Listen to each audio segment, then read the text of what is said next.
हमारे चैनल से जुड़ने के लिए YouTube पर लिम्रा एजेंसी सब्सक्राइब करें। बस्तवी ने अपनी मोहब्बत का इजहार किया। जिस अंदाज में आपने सुना उसी अंदाज में वो पढ़ भी रहे थे, जिस अंदाज में वो पढ़ रहे थे उसी अंदाज में आप सुन भी रहे थे।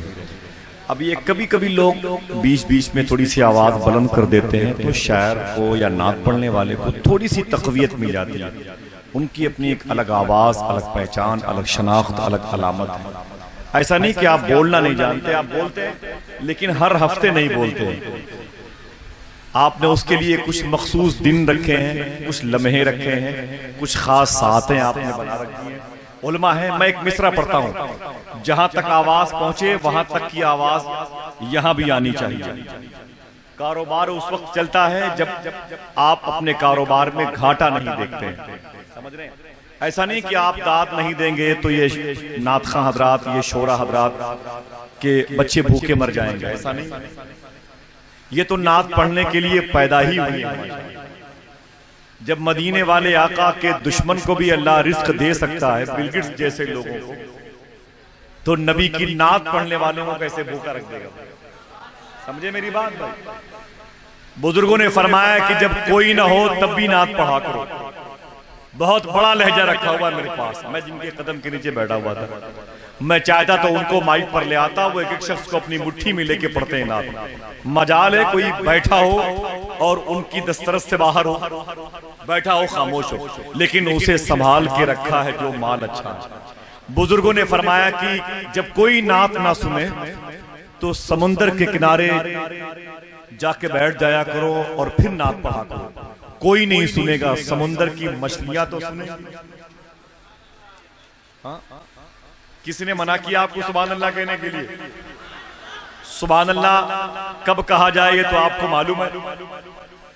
मालूम है, सरकार फरमाते हैं जो एक मर्तबे सुभान अल्लाह कहता है जन्नत में वो अपने नाम का एक खजूर का पेड़ लगा लेता है। जरा फिर से कह दें, गिने कितने पेड़ हो गए? समझिए आपकी जिम्मेदारी है। 2-3 पेड़ पर कौन इक्तफा करता है भाई? हर शख्स तो ये चाहता है मैं पूरी बाग का मालिक बन जाऊं। समझ रहे मेरी बात? तो जी भर करके आपको उस खुदा की तारीफ करनी है जिस खुदा ने अपने फजलो करम से हमें और आपको इंसान बनाया। कौन कहता है कि लोग शेर पर सुभान अल्लाह नहीं कहते? मैं अपने भाई मोहतरम कारी अमीर हमजा की मौजूदगी में आपकी मोहब्बत का इम्तिहान देना चाहता हूँ। मुश्किल में जो आका की सना, मुश्किल में जो आका को सदा दे, जो कहता है कि यहाँ के लोग बोलना नहीं जानते, आइए उससे मुलाकात करते हैं और बताएं, साबित करें कि यहाँ के तो गूंगे भी सुभान अल्लाह कहना जानते हैं। मुश्किल में जो आका को सदा दे नहीं सकते, आवाज पहुंची आप हज़रात तक? मुश्किल में जो आका को सदा दे नहीं सकते, वो अपने मुकद्दर को जिला दे नहीं सकते। और होंगे मेरे सरकार अगर मेरे सरहाने, मरकत में फरिश्ते भी सदा दे नहीं। होंगे मेरे सरकार अगर मेरे सरहाने। भाई एक नारा फिर लगा दे, फिर एक लगा देना, जरा जोर से जवाब दे, जोर से जवाब दे माशाअल्लाह। या अली, एक नारा दाएं तरफ से बुलंद हो जाए भाई, इधर से भी एक नारा। नौशाद भाई इनको कैश कीजिए आप, एक नारा इधर से बंद कर ले। अरे सुभान अल्लाह, जिंदाबाद, माशाअल्लाह माशाअल्लाह। मेरे भाई ने मौला अली का नाम लिया, सरकार इमाम हसन और हुसैन के वालिद का नाम है मौला अली। सुभान अल्लाह तो कह दो भाई। क्या सुभान अल्लाह कहने के लिए भी परमिशन लेना पड़ेगा आपको? मौला अली, इमाम हसन हुसैन के बाप का नाम क्या है? मौला अली के वालिद का नाम क्या है? हजरत अबी तालिब। और उनकी माँ का नाम क्या है? मखदूमा फातिमा बिनते असद। उनके नाना का नाम क्या है? हजरत असद। ये सरकार मौला अली है, बड़ी अजीम शान के मालिक हैं। उनकी बारगाह में एक शेर इसी मिसरे के पीछे मौजूद है, मैं उसे पढ़े देता हूँ। जितने लोगों ने सुभान अल्लाह कहा है, क्या वो फिर सुभान अल्लाह कहेंगे भाई? तकरीबन 13 घंटे का सफर किया है तो 13 मिनट तो शेर पढ़ने दीजिए भाई। मुश्किल में जो आका को सदा दे नहीं सकते, या बोले या कुर्सी खाली करें आप लोग। मैं दूसरे मुल्क से सामाईन बुला लूंगा इंशाअल्लाह। मुश्किल में जो आका को सदा दे नहीं सकते, वो अपने मुकद्दर को जिला दे नहीं सकते। और होंगे मेरे सरकार अगर मेरे सरहाने, तो मरकत में फरिश्ते भी सदा दे नहीं सकते। और कर देता है बीमार जिसे बुग़्ज़ अली का, उसको तो मसीहा भी शिफा दे नहीं। कर देता है बीमार जिसे बुग़्ज़ अली का, उसको तो मसीहा भी शिफा। जरा जोर से कह दें या अली, हाथों को उठा के बोले या अली, दिल से बोले या अली। अली तो अली हैं। अली के एक बेटे बगदाद में गौसे आजम के नाम से। जब गौसे आजम का जवाब नहीं तो अली का जवाब कहां से लाओगे? वो ये फरमाते हैं गौसे आजम कि कोई ये ना कहा करे कि मैं शेख अब्दुल कादिर से मोहब्बत करता हूं। गौसे आजम फरमाते हैं, सुनो, जब तक मैं किसी से मोहब्बत नहीं करता, कोई मुझसे मोहब्बत कर ही नहीं सकता है। जब बेटी की शान का ही आलम है, तो जरा सोचो बाप की शान का आलम क्या होगा। तो जरा अली का नाम लिया तो उनके बेटे का भी नाम ले लें। जोर से कह दें या गौसे आजम। जिसने गौसे आजम का नमक खाया है वही बोले, हाथों को उठा के बोले, ऊंची आवाज में, ऊंची आवाज में। गौस पाक फरमाते हैं, जब लोग मेरा नाम लेते हैं तो नाम लेने वालों को मैं देखता भी रहता हूं, उनकी आवाज को सुनता भी रहता हूं। और वो सुनते कितना है? पैदा हुए हैं ईरान में, जीलान के एक शहर नेफ में। 4 साल के हैं गौसे आजम। कितने साल के? जोर से बोले भाई, जोर से। 4 साल के हैं सरकारे गौसे आजम। घर की दहलीज पर बैठे हुए थे, अचानक एक फकीर आया, उसने कहा अस्सलाम वालेकुम। गौसे आजम फरमाते हैं वालेकुम अस्सलाम, वालेकुम अस्सलाम। वो फकीर ठहर गया, उसने कहा शेखी, शेख अब्दुल कादिर, मैंने एक मरतबे सलाम किया और आपने, ऊंची बोले, 2 मरतबे जवाब दिया। तो गौसे आजम फरमाते उसकी वजह यह है कि 5 साल पहले भी आप इधर से गुजरे हैं। उस वक्त मैं अपनी माँ के पेट में था, उस वक्त भी आपने सलाम किया था। आपके सलाम को मेरी माँ ने नहीं सुना था, लेकिन आपके सलाम को मैं अपनी माँ के पेट में रह करके भी सुन रहा था। मैंने सोचा जवाब दूंगा तो मेरी माँ डर जाएगी। आज मैंने 2 मरतबे जवाब देके पिछला हिसाब चुका दिया। ये है सरकारे गौसे आजम। तो जरा गौसे आजम की मोहब्बत में दोनों हाथों बढ़ा के फिर से बोल दे सुभान अल्लाह। ऊंची आवाज में बोले, ऊंची आवाज में। और इजाजत दे तो उलमाए किराम भी अपने हाथों को उठा के बोल दे या गौसे आजम। दिल से बोले या गौसे आजम। शायर कहता है कि मुश्किल में जो आका को सदा दे नहीं सकते, वो अपने मुकद्दर को जिला दे नहीं सकते। होंगे मेरे सरकार अगर मेरे सरहाने, मरकत में फरिश्ते भी सदा दे नहीं सकते। और कर देता है बीमार जिसे बुग़्ज़ अली का, उसको तो मसीहा भी शिफा दे नहीं सकते। बात बीच में गौसे आजम की आ गई। एक मिसरा सुन ले। एक लहजा कहता है कि नात आप नहीं सुनेंगे तो क्या हुआ, नात आका को सुनाऊंगा, लेकिन तुम लोग, एक जमीन देखिए, नात आका को सुनाऊंगा, लेकिन तुम लोग जख्म में दिल के दिखाऊंगा। लेकिन तुम लोग, अब ये तुम लोग में कौन से इशारे किसकी तरफ है? उनकी तरफ जिनके बारे में शायर ने कहा मोमिन होने का दावा है, उल्फते अहमद गायब है, जिद्दा को कहते हैं जद्दा, जद पूछो जद गायब है। और हूरों से मिलने की खातिर पढ़ते हैं दिन रात नमाज, नूर मोहम्मद नाम है लेकिन इश्क मोहम्मद गायब है। इशारा समझ गया?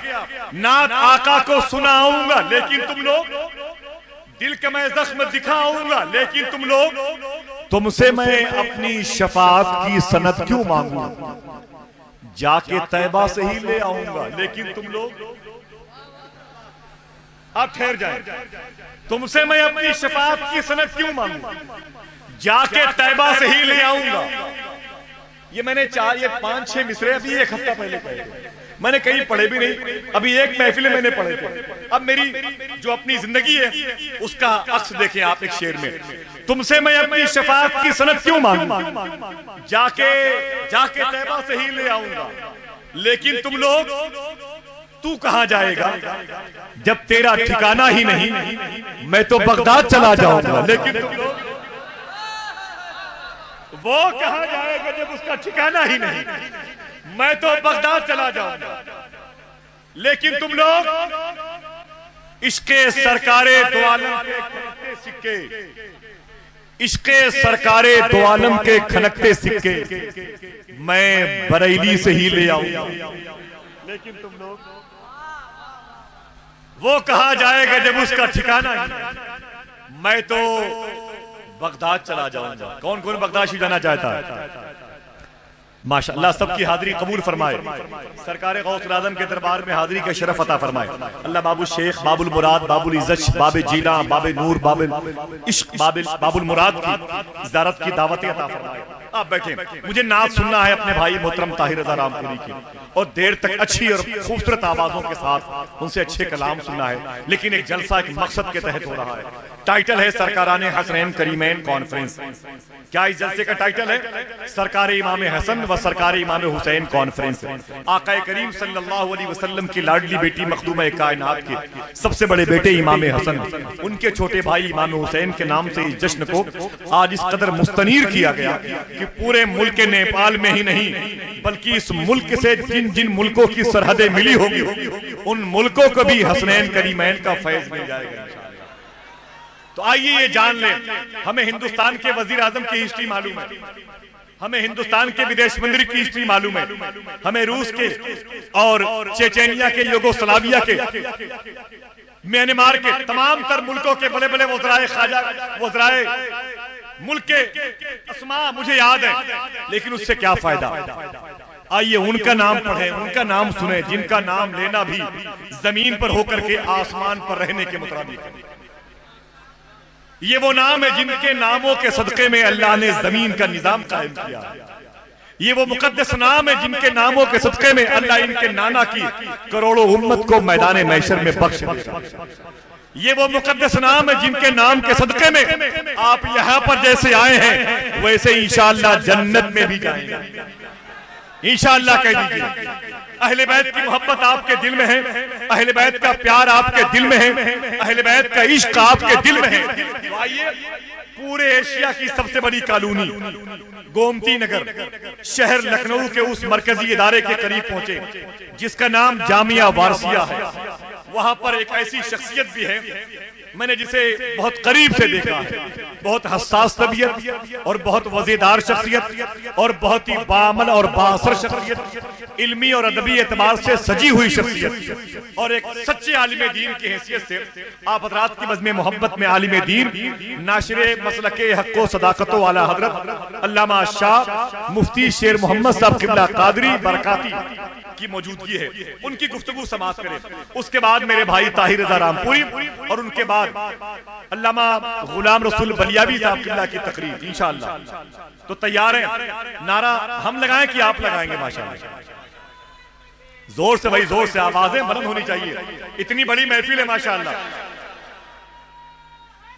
या अली मुफ्ती शेर मसा, बकाए हुस्ने अज़ल को हुसैन कहते हैं, बकाए हुस्ने अज़ल को हुसैन कहते हैं। क्या कहते हैं? जोर से बोले, जोर से बोले। बकाए हुस्ने अज़ल को हुसैन कहते हैं, गमों के शीश महल को हुसैन कहते हैं। ये कह रहा था लबों से फुरात का पानी कि करबला के कमल को हुसैन कहते हैं। अल्हम्दुलिल्लाहि वस्सलातु अला नबिय्यिहि व अला आलिहि व अस्हाबिहिल मुतअद्दिबीन बिआदाबिहि अम्मा बाद। फ़अऊज़ु बिल्लाहि मिनश शैतानिर रजीम।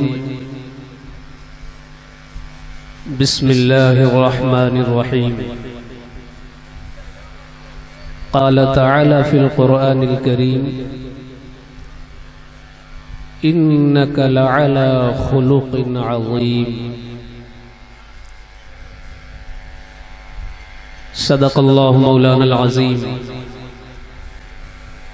वक़ाल नबियुना रसूलुना हबीबुना सल्लल्लाहु तआला अलैहि वसल्लम बुइस्तु लिउतम्मिम मकारिमल अखलाक। वक़ाल फ़ी मक़ामिन आख़र बुइस्तु मुअल्लिमा। सदक़ रसूलुहुन नबियुल अमीनुल करीम व नहनु अला ज़ालिका लमिनश शाहिदीन वज़्ज़ाकिरीन वल आमिनीन वल मुतमइन्नीन वल्हम्दुलिल्लाहि रब्बिल आलमीन। आइए हुसूल बरकत व सआदत के लिए सबसे पहले आवाज़ें एक दूसरे से मिलाकर इंतहाई अक़ीदत व एहतराम के साथ बारगाह रिसालत में दुरूद व सलाम का तोहफ़ा पेश कर लें। अल्लाहुम्मा सल्लि अला सय्यिदिना व शफ़ीइना व तबीबिना व मौलाना व मलजाना मुहम्मदिन मअदनिल जूदि वल करम व आलिहिल किराम व इब्निहिल करीम व बारिक व सल्लिम। हज़रात गिरामी, मुझे बड़ी मुसर्रत महसूस हो रही है कि इस वक्त हम मुल्क नेपाल के उस इलाके में आपसे मुखातब हूँ जिस इलाके में अल्हम्दुलिल्लाह उलमाए अहले सुन्नत की तादाद बहुत है। ये इस इलाके का नसीबा है और कुर्बो जवार वालों की किस्मत है कि गांव-गांव, करिया-करिया, बस्ती-बस्ती उलमाए अहले सुन्नत की धूम मची हुई है। दूसरी चीज ये है कि आज एक ऐसे नकीबे अहले सुन्नत की निकाबत में मुझे कुछ बोलने का मौका मिल रहा है जिनकी निजामत को अवाम और खवास एकसा पसंद करते हैं। इसलिए नहीं कि वो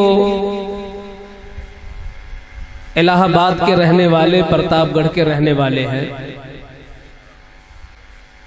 इसलिए पसंद करते हैं कि इनकी निजामत की कुछ अलग खुसूसियात है।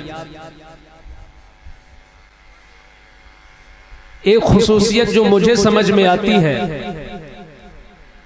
कि हजरत मौलाना आसिफ रजा सैफी साहब खुद इतने लतीफ ज़हन के मालिक हैं कि ऐसे मुंतखब अशार खुद कहने की सलाहियत रखते हैं जो आम तौर पर नुक़बाए अहले सुन्नत नहीं कह सकते।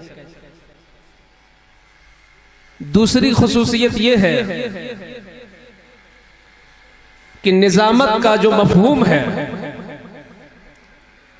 उसमें सबसे अजीम चीज जो है वो वक्त और मौके की नजाकत का लिहाज रखना। कहां कितना बोलना है, कहां क्या बोलना है, कहां कैसे बोलना है, इन तमाम तर तकाजों को जिसने अपनी निजामत में समेट लिया है वो मौलाना आसिफ रजा। तीसरी चीज जो मुझे समझ में आती है वो ये है कि अल्लाह ने गुफ्तगू में वो जाज़बियत अता फरमाई है, वो जाज़बियत अता फरमाई है। अगर बात सच्ची हो तो तायीद कीजिएगा। गुफ्तगू में वो जाज़बियत है कि अगर बफर्ज़े मुहाल जलसे के तमाम शोरा न पहुंचे और जलसे का एक खतीब भी ना आए तो अल्लाह ने वो हुनर अता फरमाया है कि रात के 2-3 बज जाएंगे, आप बोर नहीं। तो मुझे इस बात का शदीद एहसास है कि हम जिस नकीब की निकाबत में बैठे हुए हैं अल्हम्दुलिल्लाह हमारी खिताबत पर उनकी निकाबत भी भारी है। मगर मैं चाहता हूं कि उन्होंने मेरा ऐलान इस तरह किया है कि जलसे का मकसद बयान करें और ये आई हुई हमारी कौम जब कल घर पहुंचे तो खाली अज मकसद न पहुंचे, बामकसद कदम घर में पहुंचे। इसीलिए मैंने कुरान हकीम फुरकान मजीद की एक बड़ी मशहूर आयत करीमा को अपनी गुफ्तगू के लिए मुंतखब किया है, जो देखने में मुख्तसर है, अल्फाज कम हैं, मगर अल्हम्दुलिल्लाह उस आयते करीमा के अंदर अगर आप गौर करें तो हुजूर के औसाफे करीमाना और हुजूर के मरातिब, हुजूर के फजाइल, हुजूर की अजमतों के हजारों समंदर मोजज़न नजर आते हैं। अल्लाह इरशाद फरमाता है, इन्नका लअला खुलुकिन अजीम, बेशक ऐ महबूब हमने आपको अजीम अखलाक की बुलंदी अता फरमाई है। हजरते गिरामी, अखलाक वो लफ्ज है जो बहुत सादा सा एक लफ्ज है तो अरबी जबान का लफ्ज, मगर ये इतना मशहूर लफ्ज है कि मुल्के नेपाल का शायद ही कोई ऐसा फर्द हो जिसने अपनी जबान से अखलाक न बोला। इस मिंबरे रसूल पर शायद कोई ऐसा हो जिसने अखलाक की बात न की हो। सुबह से शाम तक शायद हमारा कोई ऐसा दिन गुजरता हो कि हमारे लबों पर अखलाक का लफ्ज न गुजर जाता हो। हम अखलाक बोलते रहते हैं तो आखिर उसका कोई ना कोई माना भी तो लेते हैं। हम किसी की मुलाकात से मुतासिर हुए तो हमने जिक्र कर दिया फला का अखलाक बड़ा उम्दा है। हम किसी की दावत से मुतासिर हो गए, खंदा पेशानी से गैर ने हमसे मुलाकात कर ली, कुशादा रूई के साथ हमसे मुलाकात कर लिया, आने पर हमें जगह दे दिया, हम मुतासिर हुए और हमने कहा फला का अखलाक बहुत बुलंद है। मगर चूंकि उलमा यहां तशरीफ रखते हैं, कसीर अइम्मा तशरीफ रखते हैं, मैं इस बात का एतराफ करने में झिझक महसूस नहीं करता कि ऐ मुल्के नेपाल के कोने कोने से आने वाले सुन्नियों, शेर मोहम्मद बरकाती का तुम्हारी जिंदगी पर उतना एहसान नहीं है जितना एहसान इन आने वाले अइम्मा का है। इसलिए कि ये तुम्हारी खिदमतें साल में 1 घंटा नहीं करते हैं, फज्र से इशा तक करते हैं, रात में करते हैं, दिन में करते हैं, चाश के वक्त में करते हैं, जोहर के वक्त में करते हैं, बच्चा बीमार हो तो भूख डालते हैं, बाप का इंतकाल हो तो जनाजा पढ़ते हैं, तुम्हारी नमाज हो तो तुम्हारी इमामत भी करते हैं, हर मौके पर तुम्हारे इमाम तुम्हारे साथ खड़े हैं। इसलिए आने वाले खतीब को अगर इज्जत देते हो तो अहले सुन्नत के हर फर्द पर लाजिम है कि वो अपने गांव के इमाम को भी इज्जत दे, ताकि उनका हौसला बुलंद हो, ताकि तुम्हारे गांव में इल्म का झंडा लहराए। मैं बताना ये चाहता हूं कि अखलाक का कौन सा माना हम लेते हैं। कोई मुस्कुरा के बोल दे, क्या यही अखलाक है? क्या पुरतकल्लुफ कोई दावत कर दे, यही अखलाक है? तो फिर गरीब कहां जाएंगे? अगर कोई बहुत मोटा लिफाफा दे दे और अखलाक को हम उसी में मुनहसिर कर दे तो इन गरीबों का कौन पुरसाने हाल होगा। अखलाक कहते किसको हैं? अखलाक किसी एक खूबी को नहीं कहते हैं, मुरव्वत को भी अखलाक कहते हैं, मोहब्बत को भी अखलाक कहते हैं, सलाम में पहल करने को भी अखलाक कहते हैं, बड़ों का अदब करने को भी अखलाक कहते हैं, छोटों पर शफकत का हाथ रखना भी अखलाक है, इज्जत के साथ दूसरों से मिलना भी अखलाक है, शुजाअत का अंदर हुनर होना ये भी अखलाक है, इबादत और रियाजत का जज्बा होना भी अखलाक है। कोई ऐसी खूबी नहीं जो अखलाक के दायरे से खाली हो। मैं तो यहां तक कहता हूं कलमे तौहीद और रिसालत पढ़ना भी अखलाक है, उम्मते रसूल बनना भी अखलाक है। अब आप बताओ कोई है इसमें जो अखलाकमंद ना हो? हर आने वाला मुसलमान अखलाकमंद है, मगर मैं आज ये नहीं बताने के लिए आया हूं कि कौन कौन अखलाकमंद है। कौन कौन अखलाकमंद है? एक मुसलमान के सीने में रसूलुल्लाह का इश्क है, ये भी अखलाक है, अपने नबी की अजमत है, ये भी अखलाक है, अपने मुस्तफा से लगाव है, ये भी अखलाक है। मगर मैं ये बताने के लिए आया हूं कि आज पता लगा लें कि वो कौन सी हस्ती है जिसका अखलाक सबसे ऊंचा है। वो कौन सी जात है जिसका अखलाक सबसे बुलंद है? वो कौन सी शख्सियत है जिसका किरदार सबसे हसीन व बुलंद है? आओ, अगर आज नेट का जमाना है, आज कंप्यूटर का जमाना है, आज मोबाइल के जरिए, आज टेलीविजन के जरिए दुनिया को आपने मुट्ठी में कैद कर लिया है। अगर ये सवाल हम आम कर दें कि ये लोगों तुम बताओ, चाहे तुम प्रिंट मीडिया के जरिए या तुम इलेक्ट्रॉनिक मीडिया के जरिए बताओ कि सबसे बड़ा अखलाकमंद कौन है, तो हो सकता है कि तुम्हारा रिश्ता और अकीदत, तुम्हारा रिश्ता कहीं गालिब आ जाए और कोई बेटा अपने बाप को अखलाकमंद कह दे। मुमकिन है कोई शागिर्द अपने उस्ताद का खुतबा पढ़ने लगे, मुमकिन है कोई मुरीद अपने पीर का गुन गाने लगे, और होना भी चाहिए। हर मुरीद को अपने पीर से मोहब्बत होनी चाहिए।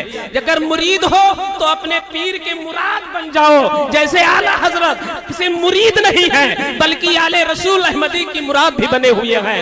एक मुरीद कह सकता है मेरे पीर का क्या कहना, कोई बरेली के पीर को अखलाकमंद कहेगा, कोई किछौछा के पीर को अखलाकमंद कहेगा, कोई फफवंत के पीर को अखलाकमंद कहेगा। लेकिन क्या ये जवाबात अच्छे हैं? ये जवाबात क्या सच है? क्या इनकी बुनियाद सच्चाई पर है? तो अल्लामा सैफी साहब बताएंगे ये जवाबात सही नहीं है। क्योंकि मेरा सवाल ये है कि सबसे बड़ा अखलाकमंद कौन है? सबसे बड़ा अखलाकमंद एक ही होगा, एक ही हस्ती होगी, एक ही जात होगी, एक ही शख्सियत होगी। तो आओ हम किससे पूछें? अगर दारुल इफ्ता से पूछें जवाब मुख्तलिफ आएगा, अगर फतवा खानों में जाएं जवाब मुख्तलिफ आएगा, अगर खानकाहों में जाएं जवाब मुख्तलिफ आएगा, अगर मदारिस में कदम रखें जवाब मुख्तलिफ आएगा, अगर समाज से पूछें जवाब मुख्तलिफ आएगा। तो ऐ मुल्क नेपाल के गयूर मुसलमानों, तुम किसी दारुल इफ्ता से ना पूछो, तुम किसी मदरसे से ना पूछो, तुम किसी मुहद्दिस से ना पूछो, तुम किसी मुफ्ती से ना पूछो, बल्कि अल्लाह के रसूल जब दुनिया से जाने लगे जाहिर में तो अपनी उम्मत से कहते हैं मैं तुम्हारे हाथों में दो चीजें दे के जा रहा हूँ, एक कुरान दे के जा रहा हूँ, एक अहले बैत की मोहब्बत दे के जा रहा हूँ। अगर अहले बैत की मोहब्बत का चश्मा लगाकर तुमने कुरान को मुताला कर लिया तो कुरान में हर चीज का जवाब मिलेगा, कुरान में हर सगीरो कबीर मिलेगा, कुरान में हर रत्बो याबिस मिलेगा, कुरान में हर खुशकोतर मिलेगा। ये दुनिया की वाहिद किताब है जिसका ऐलान ये है कि मेरे अंदर ऊंट की रस्सी ढूंढो तो पता चल जाएगा, मेरे अंदर तलवारों का जिक्र मिलेगा, मेरे अंदर जिहाद का जिक्र मिलेगा, मेरे अंदर नमाज का जिक्र मिलेगा, मेरे अंदर रोजे का जिक्र मिलेगा, मेरे अंदर अखलाक का जिक्र मिलेगा, मेरे अंदर पुरानी कौमों का तज़किरा मिलेगा, मेरे अंदर अंबिया के नाम मिलेगा। हम कुरान पढ़ना शुरू करते हैं, रब की हम्द से कुरान शुरू होता है, वन्नास की सीन पर कुरान खत्म होता है। क्या नहीं है इस कुरान में? तुम्हारे पास आंख अहमद रजा जैसी होनी चाहिए। क्या नहीं है कुरान में? तुम्हारे पास तकवा मुफ्ती आजम का होना चाहिए। क्या नहीं है कुरान में? हाफिज़ मिल्लत जैसा तकद्दुस तुम्हारे साथ।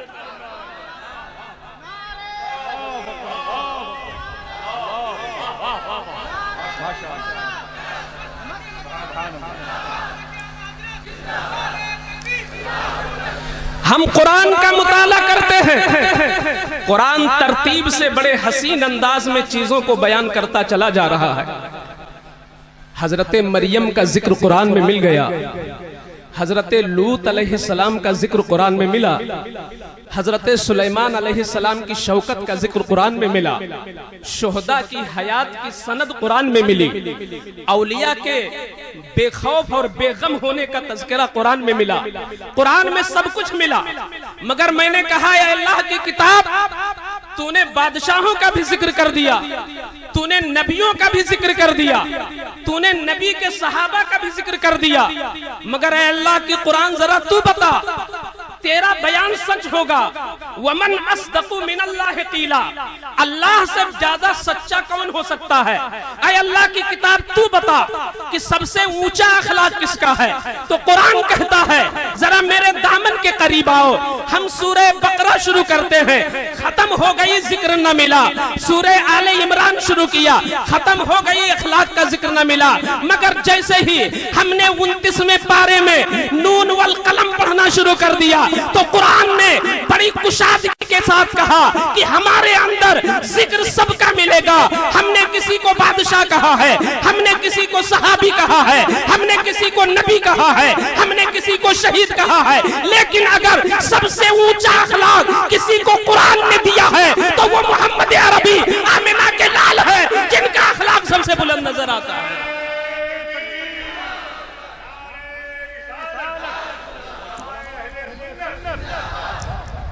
यही वजह है कि कुरान कहता है वलल आखिरतु खैरुल लक मिनल ऊला। ऐ महबूब, आपकी हर आने वाली घड़ी पिछली घड़ी से बेहतर होती चली जा रही है। खैर, खैर, जो अरबी ग्रामर से वाकिफ है वो खैर का माना जानते हैं। हय्या अला सलाह के जवाब में जब कहा जाता है सलातो खैर, जब नमाज जवाब में अस्सलातु खैरुम मिनन नौम, तो वहां खैर का क्या माना? नींद से बहुत ज्यादा बेहतर है नमाज। नींद से थोड़ा बेहतर नहीं, बहुत ज्यादा बेहतर, जिसका अंदाजा भी नहीं लगा सकते, जिसका अंदाजा भी नहीं लगा सकते हो। तो कुरान हुजूर सल्लल्लाहु अलैहि वसल्लम के अखलाक की बुलंदी को बयान कर रहा है, और कुरान ये कह रहा है कि आपकी हर आने वाली घड़ी पिछली घड़ी से बहुत बेहतर है। यही वजह है कि जब सहाबा ने अपनी आंखों से हुजूर की जिंदगी को देखा, अल्लाहु अकबर, सुबह देखी, शाम देखा, रात देखी, दिन देखा, मैदान में देखा, खलवतगाह में देखा, हुजरे में देखा। जब मुस्तफा जाने रहमत की जिंदगी का मुताला किया सहाबा ने, तो सहाबा इतने मुतासिर हुए कि आपस में सोचने लगे कि इस नबी की जिंदगी कैसी है कि इनके अखलाक को तो गिरफ्तार ही नहीं किया जा सकता। इतने अखलाकी खूबियां हैं, इतनी अखलाकी खूबियां हैं कि इन खूबियों को तो बयान ही नहीं किया जा सकता। एक दिन लिखते, जब दूसरे दिन सूरज तुलू होता तो नबी के अखलाक की खूबियां और बढ़ जाती, तीसरा दिन आता तो अखलाकी खूबियां और बढ़ जाती। तो सहाबा हैरत में डूब गए और कहने लगे कि ये हम सबके बस का रोग नहीं है, चलो हजरत आयशा सिद्दीका के पास चलो, चलो उम्मुल मोमिनीन आयशा सिद्दीका के पास चलो, क्योंकि वो बड़ी महबूबा बीवी है और एक शौहर की जिंदगी की पूरी तफसील और सही तफसील एक औरत ही बता सकती है, क्योंकि वो खलवतो जलवत का दीदार करने वाली है। चलो आयशा सिद्दीका के पास। कसम खुदा की सुन्नियो, आयशा के दरवाजे पर जो जाने वाले थे वो हम जैसे कम इल्म नहीं थे। आयशा के दरवाजे पर जो गए थे वो आज के हम जैसे अबजद अव्वज गुत्ती वाले नहीं थे, आज के सिर्फ 4 और 5 हिस्सा तामीरे अदब पढ़ने वाले नहीं थे, वक्त के बड़े बड़े मुहद्दिस थे जिन्होंने हुजरे आयशा की चौखट को चूमा था। ऐ दुनिया वालों, तुम कहां जा रहे हो? ये दुनिया तुम्हें क्या और तुम्हारी औरतों को तहफ्फुज क्या दे सकेगी, और तुम्हारी खवातीन को और तुम्हारी बीवियों को, तुम्हारी बहू और बेटियों को इज्जत ये दुनियादार देंगे जो खुद इज्जतों से वाकिफ नहीं। जरा इस्लाम की इब्तिदाई तारीख देखो। आज इस्लाम पर यह इल्जाम लगाया गया कि औरतों को इस्लाम ने घर में बंद कर दिया है।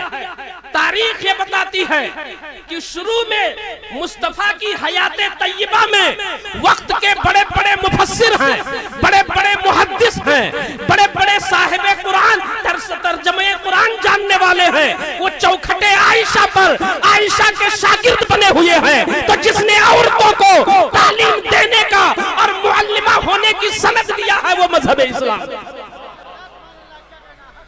ये हजरत आयशा का मकाम है। पूछा सहाबा ने, या उम्मुल मोमिनीन, ऐ मोमिनों की रूहानी माँ, आप बताएं कि हुजूर के अखलाक कितने हैं और इनके किरदार की हद क्या है। हम लोगों का तो दिमाग काम नहीं कर रहा है, आज गिनते हैं कल बढ़ जाते हैं। तो इनकी अखलाकी खूबियां कितनी हैं, शुजाअत इनके अंदर, रहमत इनके अंदर, फजल इनके अंदर, अदल इनके अंदर, क्या नहीं है इनके अंदर। ऐ उम्मुल मोमिनीन, आप जरा बता दो कि इनकी अखलाकी खूबियां कितनी हैं ताकि हम भी अपना सके। तो आयशा सिद्दीका ने एक बड़ा हसीन इल्जामी जवाब दिया। इल्जामी जवाब, जरा उनकी ज़हानत व फतानत को भी देखो। इरशाद फरमाती है, नबी के सहाबियों, तुमको तो मेरे आका ने हिदायत का सितारा कहा है, तुम सबके सब हिदायत के सितारे हो, जरा मेरे एक सवाल का जवाब दे दो, तब मैं तुम्हारे सवाल का जवाब दूं। तो सहाबियों ने अर्ज किया, ऐ मोमिनों की रूहानी माँ, बताएं वो कौन सा सवाल है। तो उम्मुल मोमिनीन इरशाद फरमाती हैं कि तुम लोग ये बताओ कि दुनिया में चीजें कितनी हैं, दुनिया में चीजें कितनी हैं। तो सहाबा ने गौर किया, आज का तो ये तरक्की याफ्ता दौर, उस दौर में भी चीजें इतनी थी, पहनने की चीजें अलग, सोने की चीजें अलग, रहने की चीजें अलग, खाने की चीजें अलग, सफर की चीजें अलग, हजर की चीजें अलग, कितना गिनेंगे चीजों को। फिर ईजाद का सिलसिला दिन ब दिन जारी है। एक आलू से कितनी चीजें बनती हैं हम गिन नहीं पाते। बिहार चले जाओ, इतनी किस्म की आलू की सब्जियां मिलती हैं कि आप खा नहीं पाओगे। तो कैसे सहाबा गिन सकते थे चीजों को। तो सहाबा ने अर्ज किया, ऐ उम्मुल मोमिनीन, हम सहाबा मिलकर दुनिया की चीजों को नहीं गिन सकते, इसलिए कि दुनिया की चीजें दिन ब दिन बढ़ती चली जा रही। तो आयशा ने फरमाया कि मेरा भी जवाब हो गया, मेरा भी जवाब हो गया। सहाबा ने अर्ज किया, वो कैसे। तो इरशाद फरमाती हैं, सहाबियों, जहां तक मैंने कुरान पढ़ा है और जहां तक मैंने कुरान समझा है, तो कुरान दुनिया की चीजें कितनी भी हो जाएं, चाहे सवारियां दुनिया में कितनी हो जाएं, कंप्यूटर से भी कोई बड़ी मशीन और आला दुनिया इजाद कर दे, दूरबीन और खुर्दबीन से ज्यादा हैरत अंगेज इख्तिराआत सामने आ जाए, मगर दुनिया की चीजों को कुरान ने कहा है, कुल मताउद दुनिया कलील। ये दुनिया की चीजें कलील हैं। टोपियां इतनी किस्म की मगर कलील हैं, कुर्ते इतने किस्म के मगर कलील हैं, जुब्बों की भरमार है मगर कलील है, गाड़ियों की इतनी नौएं हैं मगर कलील है, मकानात इतने किस्म के बनते हैं मगर कलील हैं, खाने इतने किस्म के सजते हैं मगर कलील हैं। दुनिया की चीजें कितनी भी बढ़ जाएं, मगर दुनिया की चीजों को कुरान ने कलील कहा है। और ऐ नबी के सहाबियों, जरा सूरह कलम पढ़ लो कि जहां नबी के अखलाक की बात आई है, तो अल्लाह ने नबी के अखलाक को अजीम कहा है। अरे तुम मिल करके जब कलील को नहीं बता सकते, तो आयशा अजीम को कैसे बता सकती।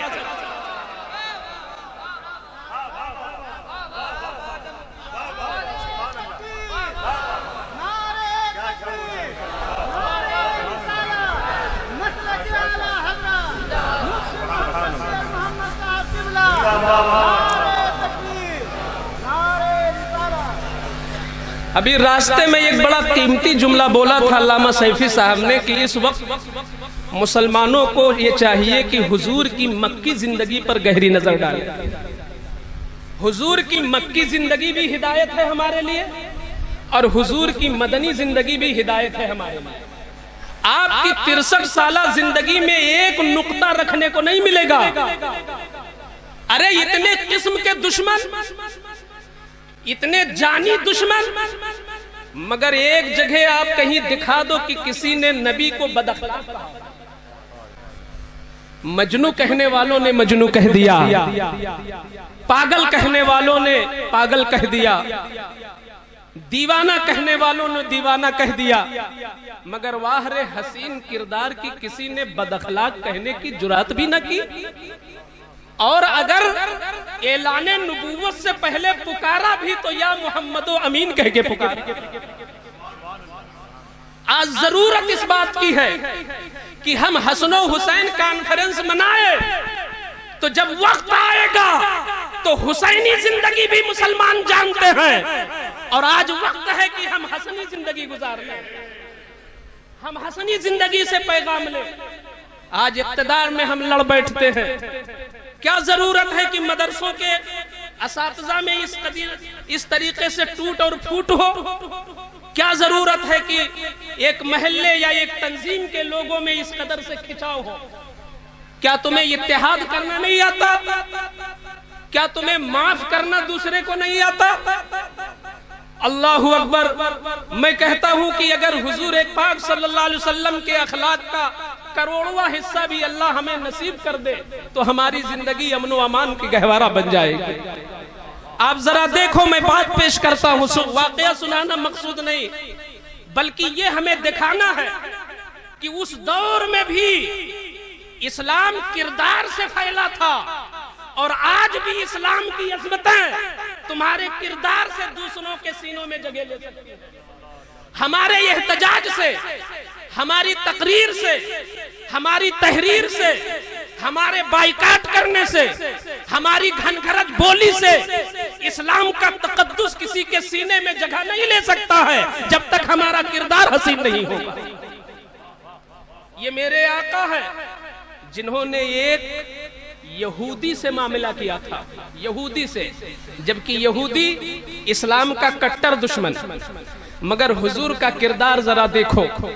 एक यहूदी से मेरे आका ने मामला किया, उस यहूदी ने कैश पैसे दिए इस्लाम के फरोग के लिए, तो मेरे आका ने वादा फरमा लिया कि इसके बदले मैं तुमको खजूरें दूंगा, और दिन भी मुतय्यन कर दिया कि फला दिन मैं तुमको खजूरें दूंगा।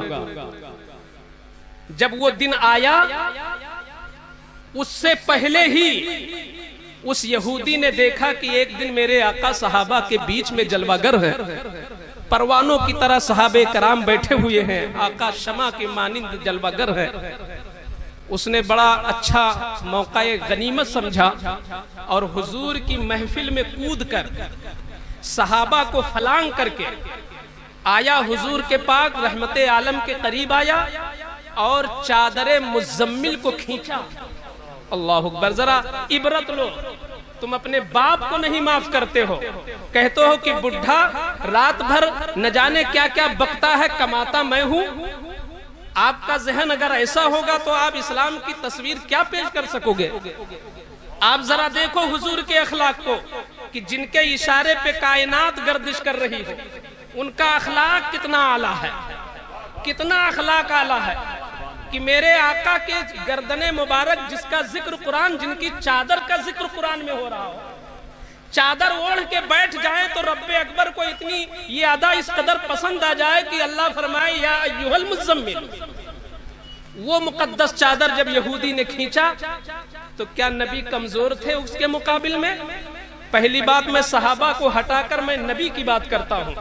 मैंने खुद बुखारी शरीफ में पढ़ाया कि मेरे आका सल्लल्लाहु अलैहि वसल्लम को जिस्मानी ताकत 40 जन्नतियों के बराबर दी गई है, और एक जन्नती की ताकत दुनिया के 100 मर्दों के बराबर होती है। तो इस तरीके से दुनिया के 4000 पहलवान की जिस्मानी ताकत एक तरफ और मोहम्मद अरबी की जिस्मानी ताकत एक तरफ, फिर रूहानी ताकत का तो मामला ही अलग है। ये तो जिस्मानी ताकत का, यहीं से एक मसला और हल हो जाता है कि अगर हुजूर ने सिर्फ 11 बीवियां किया तो ये भी हुजूर का तकवा है, जो ताकत है उसके पेशे नजर तो सैकड़ों बीवियां होने, ये भी हुजूर का तकवा है।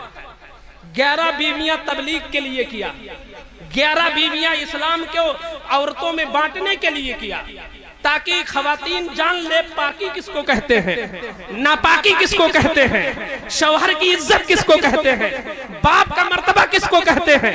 अगर आयशा को फिक्र न मिलता रसूल से, अगर खदीजा को किरदार न मिलता हुजूर से, तो आज जो खवातीन पर्दा जानती हैं वो आयशा का सदका है और उम्महातुल मोमिनीन का ये किरदार है कि जिन्होंने औरतों में इस्लाम को पहुंचा दिया। तो मेरे आका की जब चादर को खींचा यहूदी ने तो हुजूर ने कुछ नहीं कहा, और हुजूर के सहाबा भी इतने बाअदब कि बगैर इशारे मुस्तफा के वो भी कुछ कर नहीं सकते थे। यहीं पर जरा रुक जाओ। आज के जमाने में जो दुनिया में सबसे शरीफ हो, सबसे शरीफ इंसान ले आओ, अगर उसके चाहने वाले 50 लोग वहां बैठे हो और बीच में वो बैठा हो और उसका कोई दुश्मन आके उसकी गुस्ताखी कर दे, तो चूंकि भरोसा है कि हमारे लोग तो बैठे ही हैं, तो वही थप्पड़ रसीद कर देगा जो शरीफ होगा खुद ही। और अगर उसकी शराफत और बढ़ जाए तो कम से कम वो अपने चाहने वालों को कहेगा कि तुम लोग कितने बेवफा हो, क्या देख रहे हो। और अगर इससे भी बड़ा शरीफ हो जाए, खुद ना कहे, तो अगर कोई मुरीद खुद उठ के मार दे तो खुश होगा, हाँ ये बावफा मुरीद। ये शराफत की इंतहा है दुनिया वालों में कि कोई उसकी तरफ से बदला ले तो खुश होगा, कोई उसकी तरफ से मार दे तो खुश होगा। सहाबा को देखो और नबी का किरदार देखो, नबी ने कुछ ना कहा, सहाबा ने कुछ ना कहा, मगर सहाबा के मिजाज में अलग अलग फर्क था। मिजाजे अबू बकर अलग था, मिजाजे उमर अलग था।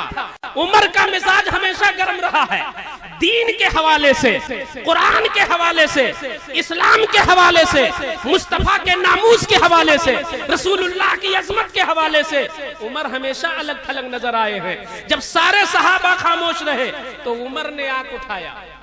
उमर ने जैसे अपनी आंख खोली तो जिनके साये से शैतान भाग जाता हो, तो उनकी आंख को यहूदी कैसे बर्दाश्त कर सकता था। ये ईमानी आंख थी, ये रूहानी आंख थी, ये वो पुरकशिश आंख थी जिसने पहली बार चेहरे रसूलुल्लाह देखा और नबी ने नवाजना चाहा तो उमर सहाबी रसूल बन गए।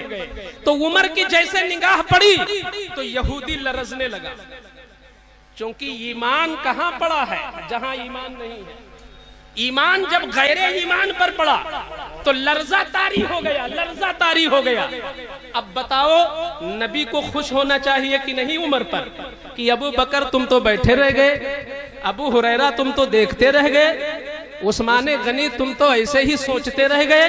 ये उमर है जिन्होंने बदला ले लिया। मगर अल्लाहु अकबर, तारीख उठा के देख लो, मुस्तफा की सीरत पढ़ लो, यही वजह है कि सैकड़ों नाम हम गिनवा सकते हैं जिन्होंने किसी आलिम की तकरीर से नहीं, किसी शायर की शायरी से नहीं, किसी नकीब की निकाबत से नहीं, मुस्तफा की सीरत को पढ़ के जिन्होंने इस्लाम कबूल किया। इतनी हसीन सीरत मुस्तफा की। उमर से खुश नहीं हुए बल्कि उमर को खुद गिरफ्तार करते हैं। उमर तुमने गलती कर दी, ये उमर तुमने क्या किया, एक इंसान का दिल दुखा दिया तुमने, एक इंसान का दिल दुखाया। अब मैं बहैसियत नबी हुक्म देता हूं कि जितनी खजूरें उसकी मेरे जिम्मे हैं फौरन उसे दे दो, और कुछ खजूरें बढ़ा के दे दो ताकि जो दिल जख्मी हो गया है उस पर मरहम का काम कर दे। कह दो अब जरा सुभान अल्लाह। उसने अपने घर पे कह दिया था, बेटो आज से हो सकता है तुम यतीम हो जाओ, मैं बहुत बुरा काम करने जा रहा हूं। अपनी बीवी को बता के आया था कि हो सकता है बेवाई का दाग तेरे ऊपर लग जाए। उसने पूरी तैयारी कर लिया था मौत की, और कफन बांध के अपनी जान को हथेली पे रख के आया था कि उनके दीवानों के बीच में जब मैं ऐसी गुस्ताखी करूंगा तो बच नहीं सकूंगा। ये उसका ईमान था, ये उसका विजदान बोल रहा था, ये उसका ईजान बोल रहा था। मगर जैसे ही रसूलुल्लाह ने कहा खजूरें दो और बढ़ा के भी दे दो, अब इस नबी के अखलाक से इतना मुतासिर हुआ, इतना मुतासिर हुआ कि जैसे उमर जोखने लगे तो कहता है, उमर मुझे खजूरें नहीं चाहिए, मुझे इसके दामन में जगह चाहिए, मुझे खजूरें मत दो, एक सीट भी खाली हो इस्लाम में तो मेरे नाम रिजर्व कर दो, मैं इस्लाम में आना चाहता हूँ। उमर ने कहा तुम कौन हो, जरा तारुफ कराओ। उसने कहा मैं बहुत बड़ा यहूदी हूँ और यहूदियों का सबसे बड़ा आलिम हूँ, मेरा नाम है जैद इब्ने साना। पूरी यहूदियत इस वक्त मेरे ऊपर भरोसा करती है, मैं मरजए यहूदियत हूँ, इस वक्त सबसे बड़ा मुफ्ती और अल्लामा मैं ही हूँ। तो उसने, उमर ने कहा कि हैरत है तुम्हारी हरकत पर, तुमने कुरान न पढ़ा मगर तौरेत तो पढ़ी होगी, क्या इस नबी की नात सिर्फ कुरान में है? नहीं नहीं, नबी की नात तो तौरेत में भी है। तुमने नबी की नात पढ़ करके भी गुस्ताखी कर दी। तो अब जरा सुनो सीरत रसूल। वो कहता है कि ये उमर मेरा मकसद गुस्ताखी करना नहीं था, मेरा मकसद तौहीन करना नहीं था, बल्कि मेरा मकसद इम्तिहान लेना था। मैंने पुरानी किताबों को खंगाल डाला, सहीफों को पढ़ा, इंजील को पढ़ा, सोहफे अंबिया को पढ़ा। सब जगह एक बात मुझे मिली कि जो आखिरी नबी होगा वही नबियों का इमाम होगा। वो मक्का में पैदा होगा, मदीने में हिजरत करके आएगा, आंखें ऐसी होंगी, रुखसार ऐसे होंगे, उंगलियां ऐसी होंगी, गेसो मुबारक इस अंदाज के होंगे, सीने मुबारक की कैफियत ये होगी। वो तमाम निशानियां इस नबी में मौजूद हैं, मगर एक निशानी अब तक न मिल सकी थी। वो निशानी ये थी कि मैंने तमाम किताबों में पढ़ा है कि जो नबियों का इमाम होगा उसका किरदार भी सबसे आला होगा और उसका अखलाक इतना बुलंद होगा कि जब कोई गुस्ताखी करेगा तो वो नवाजिश पे उतर आएगा, जब कोई गुस्ताखी करेगा तो वो नवाजने लगेगा। ऐ उमर, आज मेरा दिल कहता है यही आखिरी नबी है। मैंने तो चादर खींची, मैंने अपनी मौत को दावत दिया। दुनिया का कोई इंसान होता तो मेरे जिस्म की बोटी बोटी करा देता, मगर ये हक भी दे रहे हैं, नवाज भी रहे हैं, इसलिए खुजूरें मत दो। मैं मालदार आदमी हूँ, मेरे माल को 2 हिस्सों में बांट दो, एक हिस्सा मेरी औलाद को दे दो और एक हिस्सा इस नबी के लाए हुए दीन की इशाअत पे लगा दो, क्योंकि जिस नबी का अखलाक इतना बुलंद होगा उसका लाया हुआ दीन कितना बुलंद।